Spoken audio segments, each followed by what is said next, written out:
રાજ્યમાં આંગ દજાડતી ગરમીની હવામાન વિભાગે આગાહી કરી છે। આગામી 5 દિવસ રાજ્યમાં હીટવેવની શક્યતા વ્યક્ત કરવામાં આવી છે। આજે 2 દિવસ ભાવનગરમાં હીટવેવની આગાહી કરાઈ છે। 8 માર્ચ બાદ પોરબંદર, દીવ અને સુરતમાં યલો એલર્ટ આપવામાં આવ્યું છે।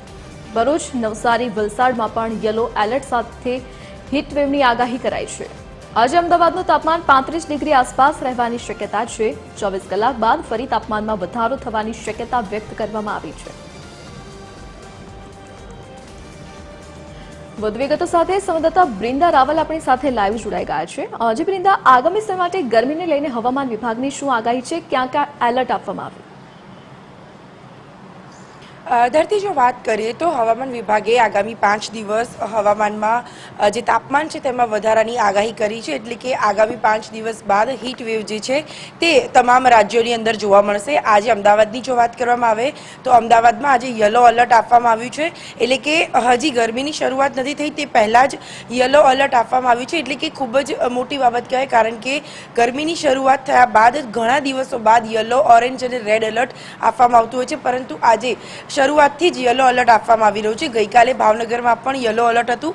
એટલે કે તાપમાનમાં જે રીતે વધારો થઈ રહ્યો છે તેને લઈને હવે ગરમી ખૂબ જ વધારે પડશે તેવી એક આગાહી હવામાન વિભાગે કરી હતી। ત્યારબાદ 5 દિવસ બાદ સુરત, નવસારી, દીવ, દમણ અને ભાવનગરના જિલ્લાઓની અંદર ગરમીનું પ્રમાણ વધશે। 24 કલાક બાદ તાપમાનમાં પણ વધારો થશે। એટલે કે જે રીતે હવે શિયાળાની બાદ હવે જે ઉનાળાની શરૂઆત છે તેમાં શરૂઆતથી જ આ વખતે ગરમીનું પ્રમાણ વધારે જોવા મળશે।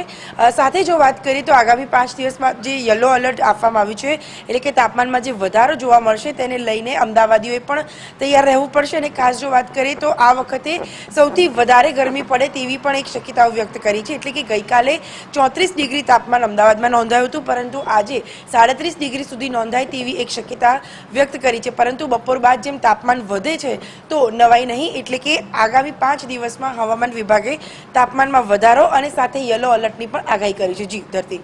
શ્રી બ્રિંદા, વિગત સાથે જોડાવા બદલ આપનો આભાર। તો આગામી 24 કલાક બાદ તાપમાનનો પારો હજુ પણ ઉંચકાય તેવી શક્યતા હવામાન વિભાગે વ્યક્ત કરી છે।